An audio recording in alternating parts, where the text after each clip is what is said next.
Hello everyone, welcome you to Aurora, the realm of English language and literature. Today we are going to read The Village by the Sea by Anita Desai, Chapter 10.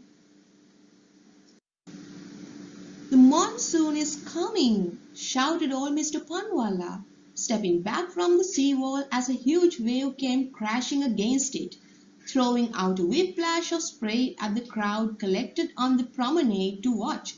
"See, Harry, the monsoon is coming." Harry nodded, laughing as the spray drenched him. The crowd fled backwards as yet another wave came to break against the wall with a crash, and another. The whole sea was in turmoil, great black waves rearing out of it and storming towards the shore. There were no clouds in the sky yet, but the sea seemed to know they were on the way, and was rushing forwards and upwards to meet them. I want you to notice how the sea has been personified here, and the sea seems to be mischievous as the rainy season accompanying the monsoon is coming sooner. And also I want you to realize that this is one of the happiest days that Harry is going to remember in his life, because Mr. Panwala has made sure that Harry takes a day off and comes to the sea beach to enjoy the weather. Mr. Panwala had brought Harry to the Worley Sea face to see the approach of the monsoon. He said he did this every year on a day in the first week of June. He had pulled down the shutters of his shop early, straightened the black cap on his head, asked Jago to give Harry an evening off, and brought him here on the bus. He had also insisted on buying Harry a green coconut and a paper corn filled with puffed rice. Harry was shaking the corn into his hand and eating the puffed rice, just like one of those lucky children brought here by their parents for an outing, enjoying themselves on the merry-go-round set up along the promenade and buying balloons and ice creams and coconuts. So I want you to notice how Mr. Panwala has become a father figure, both mentoring and caring for Harry. So Harry has not experienced this even with his own father. So this is a memorable, warm experience for him. He is very happy on this day. He feels like a child again. It made him feel one of them, a child again. Not a small, shriveled adult keeping up with the other adults in a hard world. So Anita Desai wants to remind you that Harry is a child who's forced to grow sooner. But we shouldn't forget that he is yet a child. The roaring wind, look at the word roaring. It can be understood as a personification once again. The wind is compared to an animal which is roaring, just like a lion. The roaring wind of the sea with its salt tang. Look at that gustatory image. You can feel the salty taste in your tongue. The sharp sting of spray from the waves, that's a tactile image because you can feel it on your skin. And the sight of the great ocean stretching out all the way to Africa made him lighter and happier than he could remember feeling for a long time. If you look at this sentence, you can see that the writer is using various kinds of imagery such as tactile, gustatory, and also the waves and the sight of the great ocean, a visual image. Thank you, Mr. Panwala, he remembered to say. So we can see that Harry is grateful to everything that he has got this day. He did not know that evening how hard the monsoon made life for the people of Bombay. On the 10th of June, it came storming out of the sea and pouring onto the city just as Mr. Panwala had said it would. Like all the other citizens of Bombay, Harry stayed indoors and watched the rain like a great sheet being flung upon the city. Look at the simile. And the water rising in the streets. The street in front of the eating house became first a gutter. All the rubbish of a year suddenly lifted up and carried away in a rush, and then in a river, and then a river. The drains became blocked. The rising tide forced the water up the big drain holes back into the streets, and they were flooded. Cars broke down and stalled in knee-deep, greasy water. So you can see that it's not only in the village, but also in the cities, people still face problems. For a while, the urchins, who are urchins? The young children who are poorly dressed, the poor, ragged children. For a while, the urchins of the city had a wonderful time out in the rain, putting their shoulders to the cars and pushing them up to the high reaches and earning some coins from the drivers. Harry and the two boys from the kitchen went out and made some pocket money too. And for the first time Harry saw his two fellow cooks laughing, as in drenched shirts and shorts, with wet faces and streaming hair. They demanded money from the drivers and heaved cars and taxis out of the first patches of the waterlogging. So I want you to see, although it's a difficult situation for the city people, for the poor children, it's a good time to make pocket money. The city was washed clean, not only of a year's dirt, but also of the summer's heat. And the sudden dramatic drop in temperature gave everyone a lift. It was like a picnic or a holiday. In fact, it was a holiday for all the school children, who could not get to school dry and therefore were not sent at all, and the office workers who could not get to work because buses and trains had stolen the water that rose higher by the minute. "Soon we'll need boats," the urchins shouted as they splashed through the flood. But it was not really a holiday for Harry and the two boys in the kitchen. So I want you to notice the contrast between the happy school children and Harry and the two boys who still had to work hard and even harder during the monsoon season. Coolies and handcart pullers who would not get any work done came to sit in the Sri Krishna eating house and ask for tea and hot meals. Jabu called in the boys from the street to get down to work. They worked overtime, without any break. The coal and the wood had all gone damp, and it was difficult to get a fire started. When they did, it did not burn, but smouldered and smoked, getting into their eyes and throats and making them cough and rub at their eyes with grimy hands. It's a very sorry sight. The customers brought mud into the eating room, which had to be cleaned up constantly with a rag, and a pail that soon seemed filled with mud. Sometimes they were made to go out and fetch cigarettes, and they were drenched and could not get dry, but shivered miserably. By evening, Harry was more tired than he had ever been before, and it was still raining, pouring. He suddenly realized he would not be able to sleep in the park tonight, and perhaps not on any night during the monsoon. When Jabu put out the light and took out the key to lock up the place for the night, Harry knew he could not go out into the rain, and there was nothing to do but stretch out on the bench in the suffocating room and try to sleep. Of course he could not. That night he felt like a prisoner on his first night in jail. It rained day and night, week after week.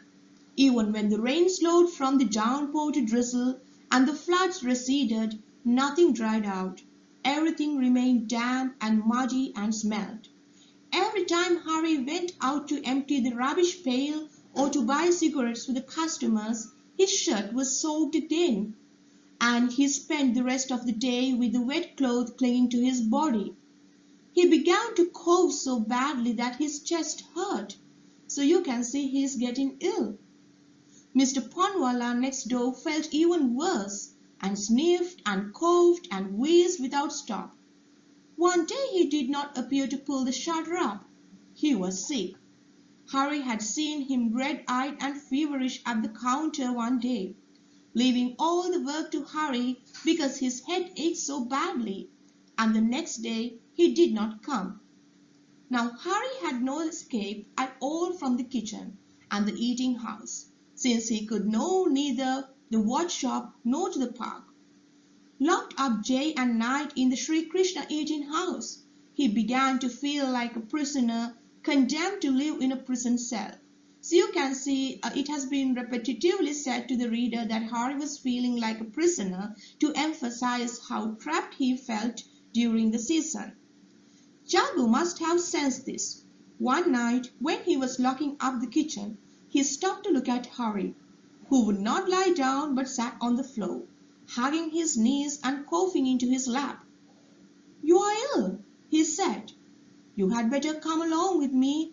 Come, I'll take you home." Harry was so grateful for the invitation to go anywhere that he got up and followed Jago out of the shop and down the road without a word. He had no idea where Jago lived or where he was being taken, but went. He was so grateful to be taken to anyone's house. Jago was the proprietor of a restaurant, the owner of an eating house on a busy street, and had plenty of customers, yet his house was in a slum, one of those colonies of shacks made out of rags and flattened tin cans that are called sopadpatis in Bombay. There were not enough houses or flats in the city for the millions of people who came to work in it and earn a living in it, and since there were no enough, the rents of even the smallest flats were too high for people like Jago. He counted himself lucky to be able to rent a shack in Sopadpati. So this shows that even in the city also poverty exists, and the city life is not as glamorous as most of the people think it is. These shacks clung to the side of a hill by the sea, on the other side of the wide boulevard to which Mr. Panwalla had taken Harry to see the advancing monsoon. On the boulevard side of the hill, the houses had been large and tall, pink and green and yellow, with names like Sunshine and Seagull, in which rich people lived. On the other side of the hill were the shacks of poor, tumbling downhill into an open drain and a busy road. You can see the contrast between the rich people's houses and the poor people's houses. It's in the same city. India is a country which is very famous for extreme poverty as well as the rich people. As Harry followed Jago along a narrow path, he felt his feet slipping in the soft mud. The whole hill seemed to be turning into mud. The shacks seemed to be coming loose and sliding into the choked gutter that separated Sopadpati from its street. Harry, wiping his nose with his shirt sleeve and pushing his hair out of his eyes, felt more and more worried as Jago led him along the narrow path lined with these dismal shacks. Did Jago really live in one of them? How could he bring Harry to such a place? He did, and he could, for he stopped in front of one of these structures of tin can, rag and plastic sheets and pushed aside the rag that hung in the doorway, stooped and entered it. Then he beckoned Harry to come in, and Harry too bent and crawled in. All the rain and slush and mud from outside had crept in at the door and through the cracks in the walls and the ceiling as well. In fact, the mud floor was awash with rain water and the debris it brought along. Jago's family was huddled on a string bed as if it were a raft. Their belongings in tin and cardboard boxes were perched on top of bricks and stones along the edges. Some bundles hung from the bamboo poles that acted as rafters. Harry stood there helplessly, wondering whether he too was expected to clamber onto the string bed with others. It was already crowded. So you can see an extremely poor hut, and also there could be hygienic problems because the flood has already come inside the house, and Jago's family can be seen huddling close to each other on the bed. But no, There was a wooden bench which was not entirely covered with pots and pans and boxes and bundles. "Sit here, Harry," Jago told him, and then spoke to the family on the string bed. Several pairs of eyes peered at him from under the rags. They held over their heads to keep off the rain from the leaking roof. So the writer has indirectly let us know that Jago's wife here is lying with her children. It was very dark inside, although there had been a faint glow outside from the street lamps across the gutter. I wonder whether Jago has really considered giving his family a better life, because it seems although he is the proprietor of an eating house, his family doesn't seem to have any comfort. The woman's voice began to speak.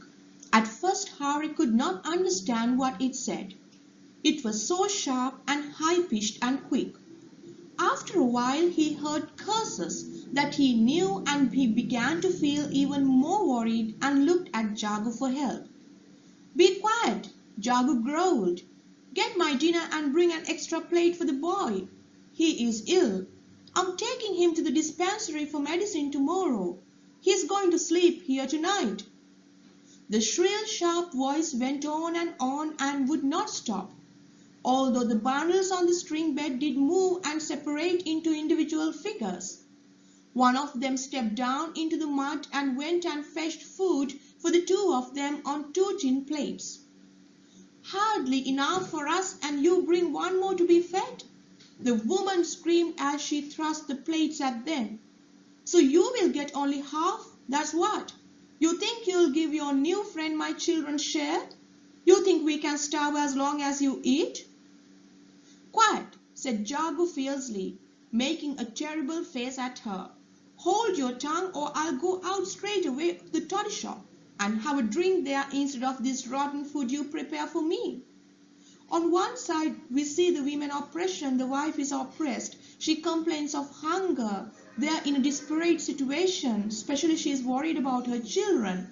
And on the other hand, you can see, as it usually happens in countries like India, the male domination, how the man brings the woman to silence by showing his anger.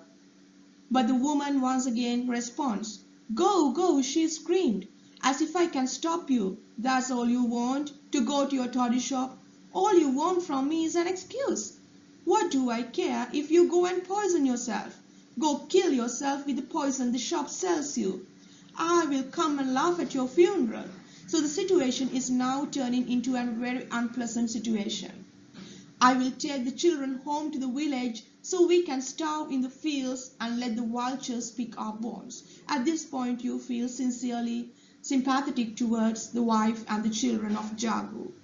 We really begin to wonder why he couldn't do anything to make their lives better. Harry sat over his plate with his head sinking lower and lower, unwilling to eat a bite of the food. But Jago had swallowed it all in great gulps and now got up saying, "All right, if you force me, I'll go," and disappeared, leaving Harry alone with the woman. But as soon as he left, she fell silent. She huddled on the string bed, drew a rag over her head, and stared at Harry from under it. He stared back. After a while, she sniffed and started to pat the child who slept beside her. He heard her sigh heavily.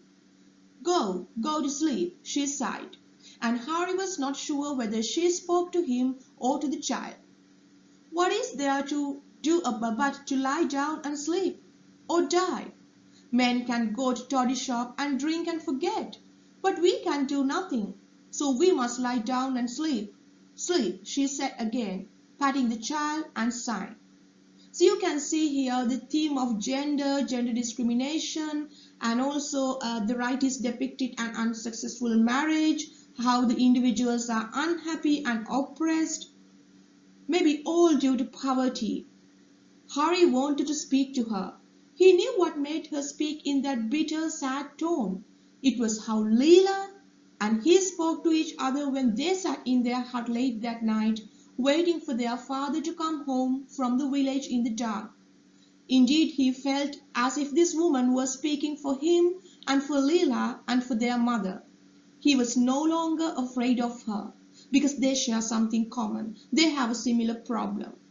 Does he drink every night? He humbled at last. The woman shook her head. No, he is not as bad as some of the others in this sopat party. He does it only when he is very sad or very worried.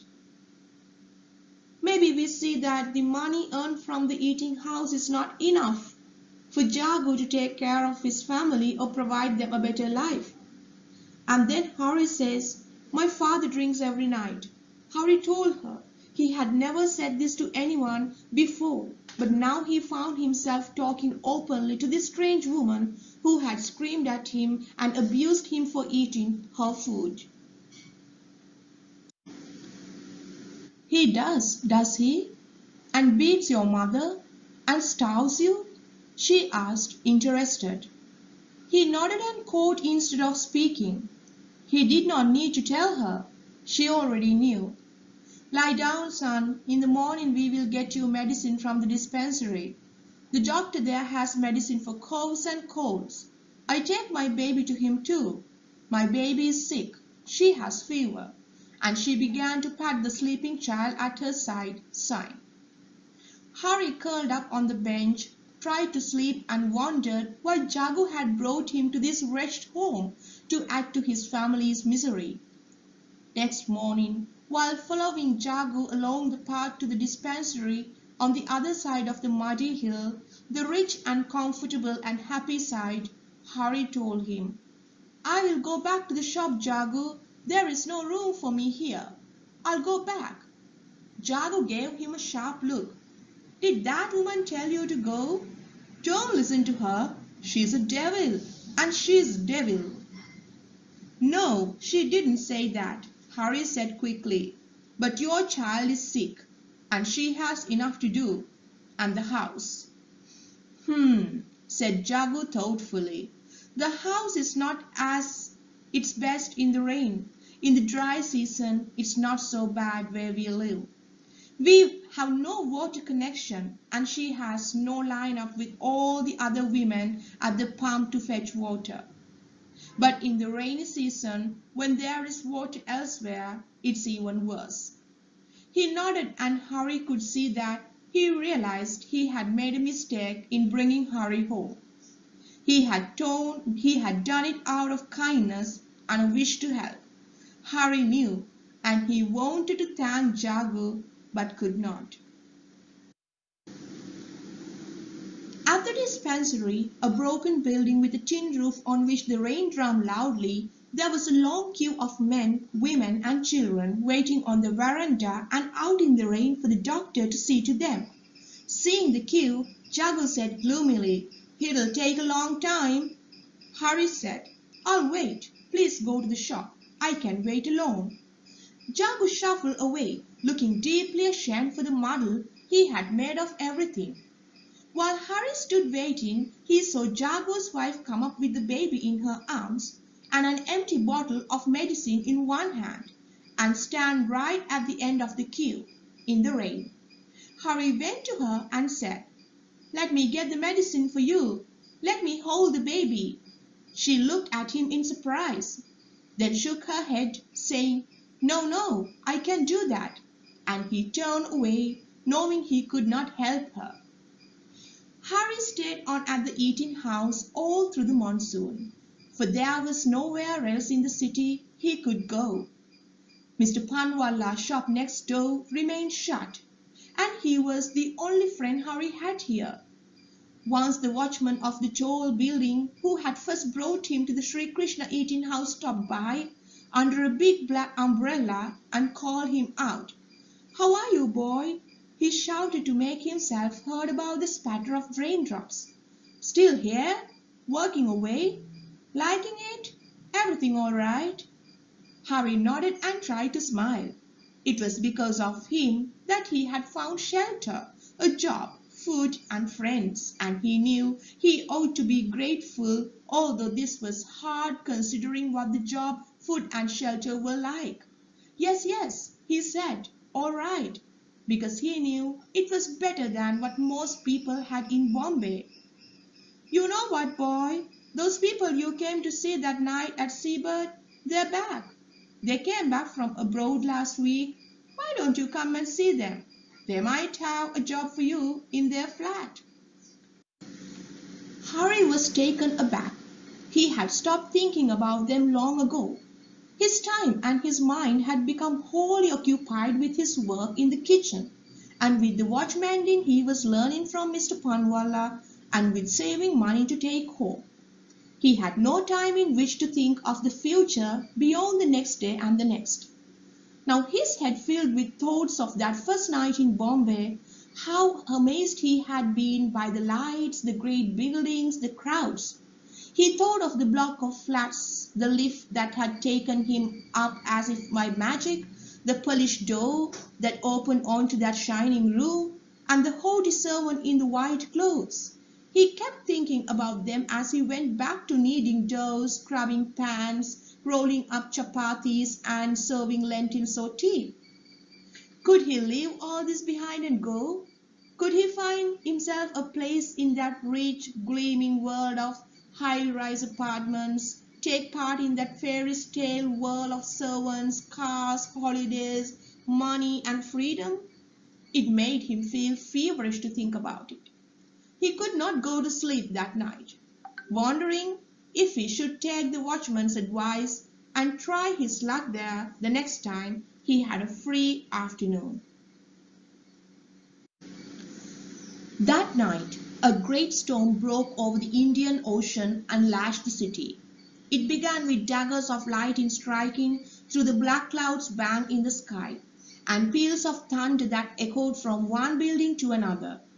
Early in the morning before daylight it began to pour with rain. Once again the streets were flooded.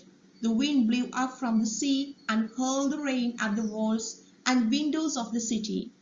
One of the great trees in the park came down with a crash and lay across one of the lanes, blocking the traffic which piled up, madly hooting and honking. There was chaos on the streets. Of course, buses and cars broke down and stalled everywhere. Harry watched from the eating-house door, shivering in his damp clothes. They had few customers that day. Even pedestrians were keeping off the streets. One lorry driver who came in for tea had to stay all day. His lorry stranded in hub-deep water. He had a transistor radio with him, which he put on the table beside his tea tumbler and listened to while he ate and drank. The boys hung around listening. They listened to the songs from Bombay cinema. They listened to the advertisement jingles about toothpaste, cleaning powder, cooking oil, and face cream. They listened to a play about kings, queens, and battles lost and won. Then, at the end of the play, when the king had died and the queen had sung her last song, the voice of the announcer broke in with the news.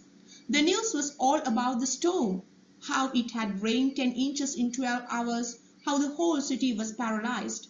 Then the announcer went on to say, 10 fishing boats are reported lost at sea. Many fishermen are feared dead. Harry gave a cry and put his ear to the radio. "Where?" he shouted, as if demanding an answer from the announcer. "Where?" The boys began to laugh at him and the lorry driver grinned. But Harry got his answer. "Search parties are to be sent out from Alibag as soon as the storm subsides." "Alibag!" cried Harry, staring at 3 watching faces. "That's my home! That's my land!" "All right, boy, all right," said the lorry driver, a Sikh with big moustaches and a red turban. "You're not a fisherman, are you? You're not on a boat. You're safe and sound in a restaurant with plenty of good food and hot tea. Don't get so upset." So you can see that the lorry driver is not empathetic towards the people who have been victims of the floods and the storms. But Harry can feel for the people who are missing and dead because they are his own people. Jug was more understanding. He had hardly spoken to Harry since the dismal failure of his visit to their house. But now he grunted. "What's the matter? Is your father a fisherman? Does he own the boats?" "No," said Harry, shaking his head. "No, and went into the kitchen to worry by himself. It was true that his father was not in one of those boats, and that his family owned none. But it was the men from his village who went out fishing, and it could be men he knew, friends or neighbors who were lost. He suddenly remembered Biju's boat and thought that by now it must be launched and on the high seas. He thought of the sails once so long the horizon, and the lights of the boats by night which were visible from the beach. He thought of the catch coming in the evenings, the voices of the women quarrelling over the baskets of shining fish on the sand. He thought of his net and how he walked through the shallows with it. He thought of the crows picking up the crabs he caught, and the gulls swooping low over the waves in search of fish. He thought of the heron standing stock still on a stone by the pond near their hut, and the blue flash of the kingfisher as it darted from the trees. He thought of Leela coming down the path with a basket of flowers to sprinkle on the rock in the sea, and of Bella and Carmel sitting on the rocks and chipping at the limpets. He thought he heard Pinto bark. How he longed for them all, sitting down on his heels by the fire. He put his head on his knees, shut his eyes and tried hard to see them again, beautiful and bright, his own. When the monsoon came, the girls hastily stitched together palm leaves to cover the old ragged thatch roof, and more to cover the doors and windows of the big house, and extra protection against the rain that swept in from the sea and beat upon the beach and the huts night and day without stopping or slowing. The great dark monsoon clouds seemed to well out of the sea into the sky, and the great waves surged wildly up to meet them, blending in one massive sheet of water that hung everywhere, on earth and in the sky. The fishing boats were drawn up the creek that swelled with the high monsoon tides, making the boats rock and crash into each other, their sails and banners all taken down and put away so that the masts were bare against the sky. The villagers stayed in their huts as far as possible, venturing out under big black umbrellas only when they had to. The ponds and creeks filled, the fields were flooded and slushy, weeds spread rampant and frogs croaked madly through the night. Fires were smoky and the huts were damp and gloomy, the rain beating down onto the thatch and leaking onto the mud floors, making everything so wet that it didn't seem possible they would ever be dry again. With the fishermen idle, unable to go to sea in such storms, there was no fish to be had. Even the men sat plaiting ropes and thatching palm leaves, occupations usually left to the women.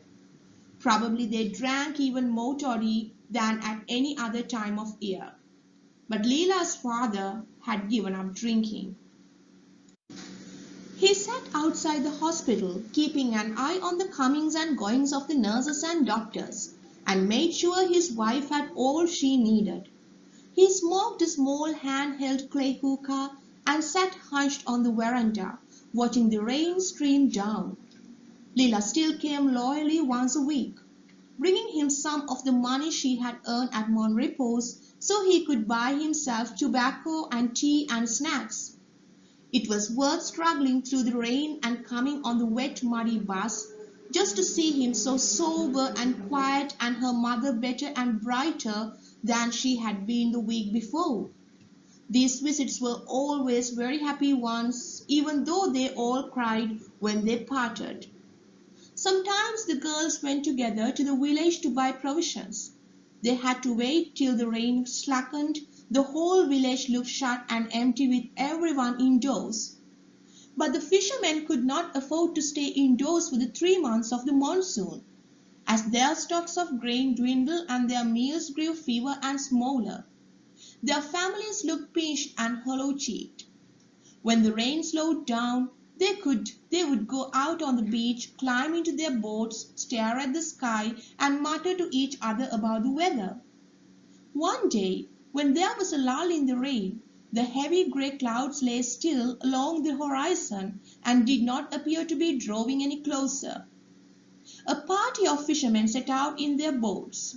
Lila was coming back from the village shop with a bag of grain and saw the boats wildly tossing on the waves, their sails flapping and creaking loudly, and the men hurling themselves from one side to the other in order to keep the boat steady.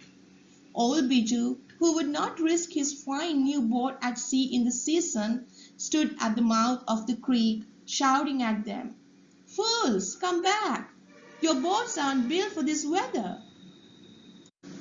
"You will be drowned," Biju roared after the men, "and your boats wrecked." But they only laughed, thrilled at being out at sea again. Leela did not stop to watch any more. The sight of the small boats barking on the waves alarmed her, and she felt uneasy. She had not been home long when she heard an ominous rumble of thunder. All night lightning flashing and thunder boomed while the coconut trees creaked and swung dangerously over their hut. The sounds of the wind and the sea were so loud that the girls hid under their cotton blankets, saying their ears ached, not admitting that they did it out of fear. Early that morning the greatest storm of the monsoon broke. At times it seemed that their hut would be blown to splinters. Leela feared that one of the coconut trees would fall upon their roof. The water in the creek rose minute by minute, turning what had been a marsh into a lake. Bela and Carmel were beside themselves with excitement, but Leela grew quieter and quieter. She had seen the boats out at sea, but she had not told them about that. It was 3 days before the storm lessened, and another 2 before the clouds parted and let through a little pale, watery sunlight. The 3 girls ran down to the beach to see if they could reach the rocks and offer a basket of flowers and kumkum powder. They were standing in the waves, screaming as they grew wetter and wetter. When old Hirabai from the hut behind theirs came by on her way back from the village and stopped to tell them of the great drama of the fishing boats, the little girls were horrified, and Leela was eager to hear the details. The boat had been lost for nearly 4 days. When the storm began to withdraw, a search party organized by the Navy and the Coast Guards at Alibag set out. Biju had insisted on accompanying them and was soon at their help. It was he who had spotted what remained of the fishing fleet. 3 boats had sunk, the rest were battered and broken, 3 fishermen had drowned. They rescued the rest and brought them back, starved and feverish and ill. The men from the Navy and the Coast Guards had praised Biju and thanked him, but the fishermen had been too tired to say a word and had gone limping home. I told them not to go. The weather was too treacherous for those little matchstick boats." Biju rowed, standing by the creek and supervising the anchoring and trying up their boats. This was a great day for him, the day when prowess of his own superior boat had been proved for all to see. He was only sorry these thick-headed fishermen refused to admit it. "Admit it! You will have to admit it," he roared. "You have to have a boat with a diesel engine for this weather. Your sails will only help to drown you." A few of the fishermen's wives were still standing on the sand, watching and listening. One of them muttered, "Yes, yes, Biju, but who can afford boats like yours?" "Ours may be weak and useless, yes," another agreed, "but still we have to eat, and our men must fish." Biju glared, his boasting and bragging cut short. "One day everyone will have to build boats like mine," he growled at them. "Things have to change. Then they will improve. Yes," he shouted as they retreated. "Improve, change." And stalking down the muddy bank of the creek, he went to see his own boat before leaving it to the wind and rain that had already stirred up again and was beginning to drum upon the wooden decks and cut rivulets through the wet sand. Suddenly he recognized a figure amongst the knot of people still landing on the bank, watching. "You!" he shouted, pointing at him with a thick ringed finger. "You there? Now do you see what a fine boat I have?" and he roared with laughter because the man who was trying to hurry away without an answer was the watchman from the factory side who had made fun of his boat when it was being built. He had learned better now. The villagers, their boats, their crafts were not quite so sorry as he had said they were. Of course he hated to admit it, and was hurrying back to the shelter of his hut. Yes, Hirabai chuckled as she described it all to the girls. It was Beecher's proudest day, all right. Yes, said Leela. But how must the other men and their wives have felt? Hirabai lifted her hand to the sky. Just as they have always felt, my dear, she sighed. Leave it to the gods. That is all we can do. Leave it to the gods. And she turned and went slowly up the beach to the line of coconut palms. Leela, Bella and Kamal, huddled around the damp smoking fire in their hut that night, were grateful that they could eat because of the money paid them by the gentleman in the house, who was not driven away by the monsoon but stayed on and walked about in it as if he didn't notice at all. They were grateful for his mere presence too, in the absence of their father and brother. Listening to the storms outside, they wondered about Harry. How did Harry not come? He had sent them one postcard to say he was in Bombay safe. But why did he not return? They sat in silence, listening to the frogs clamoring in the dark, and the rain sliding off palm leaves onto their roof and dripping. Finally, when do you think Harry will come? Sighed Bella, drawing lines on the mud floor with her finger. With that, Chapter 10 comes to its end. Let's now come to a conclusion.